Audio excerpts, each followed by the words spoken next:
Halo cikgu-cikgu, nama saya Jimmy apa kabar? Okey, so hari ini saya nak buat perkongsian tentang semasa kita buat presentation di Google Meet, macam mana pada masa yang sama, macam mana kita boleh tengok anak-anak murid kita semasa kita buat presentation di Google Meet. Okey, so sebelum saya mula, saya nak minta jasa baik cikgu untuk subscribe channel saya dan juga buka loceng itulah, loceng notification itu. Sebab kalau saya ada video yang baru, cikgu-cikgu baru boleh dapat notification. Okey, so kita mula So sebelum kita mula, kan cikgu nak present kan? So hari ini saya nak ajar macam mana present itu PDF file dengan Microsoft saja Okey. So okey lah. So sebelum you present, you mesti buka you punya Word file dan PDF file dulu Okey.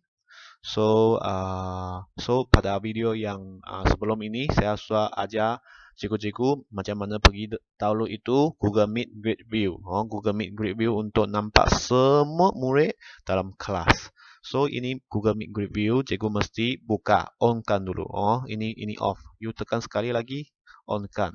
Okay, so dia akan nampak semua orang lah sebab yang di sini saya include saya juga, so nampak saya juga lah So senang saja, you tekan ini present now present now di sini present now Okay, so kena tutup oleh nama channel saya di sini present now you tekan present now, lepas tu you present a window a window. Okay, so you pilih lah, you pilih you punya Word file ataupun PDF file lah So Word file dulu so kita share. Okay, ini Word file kan. So kita pakai kita punya mouse, kita left click bahagian atas Word file inilah. Bahagian paling atas Word file ini kita left click, lepas tu kita move paling kiri. Lepas tu kita let go. Let go. Dia akan jadi setengah macam ni. Also untuk kita punya Google Meet sama juga, kita left click kita punya mouse paling atas, bahagian paling atas, lepas tu kita move sampai paling kanan and let go. Okay, so semasa you present Word file ini, you boleh nampak murid-murid di screen di sini. Okay, begitulah sama juga PDF file. You stop sharing. Okay, you pergi present a window. Okay, present now. Present a window mesti present a window Kalau you present screen dia mesti satu screen punya. Nanti you punya murid-murid nanti dia orang jadi keliru lah, blur lah. Okay, so you pilih you punya PDF file. Okay, so you share. Okay, sama juga you left click, lepas tu tekan sampai dan tekan left click tekan, lepas tu kita move kita punya mouse sampai paling kiri dan let go. Okay, dia akan macam ni. Okay.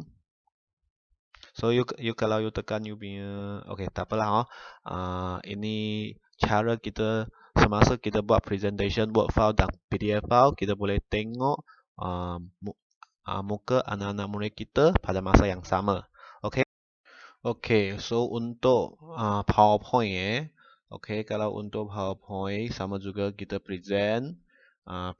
Okay, stop presenting dulu Okay, sama juga kita present window.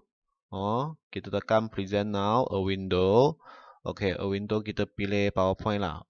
PowerPoint belum masuk lagi Okay, ini PowerPoint. Sudah masuk Okay, buka dulu. Okay, kita pilih PowerPoint. Okay, kita share.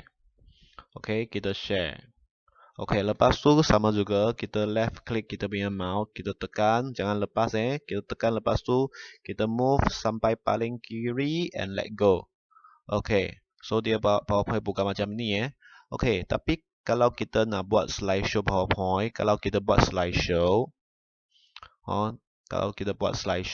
dia satu screen macam ni. Kita nak tengok anak-anak murid kan, kita nak tengok itu muka anak-anak murid, so kita tak boleh buat macam ni. So kita escape. Okay, kita pergi atas sini, PowerPoint, bahagian atas sini kita cari slideshow. Okay, lepas tu kita set up slideshow. Okay, Di show type sini kita tekan browse by an individual window. Okey, kita tekan. Okey, and kita tekan OK. Okey, lepas tu kita tekan slideshow. Okey, so dia slideshow akan di bahagian sini sajalah. Dia akan di bahagian window sini sajalah. Okey, itu sajalah. Okey, so itulah saja sharing saya pada hari ini. So kalau cikgu-cikgu rasa video saya ini berguna, cikgu-cikgu boleh share dengan kawan-kawan. Sebab sharing is caring. Kalau you share keluar boleh bantu lebih banyak orang lah. So sebelum saya tamat perkongsian saya pada hari ini, saya nak minta jasa baik cikgu-cikgu semua sekali lagi untuk subscribe channel saya. Dan jangan lupa buka loceng notifikasi itulah. So itulah saja sharing saya pada hari ini. So kita jumpa next time. Bye bye.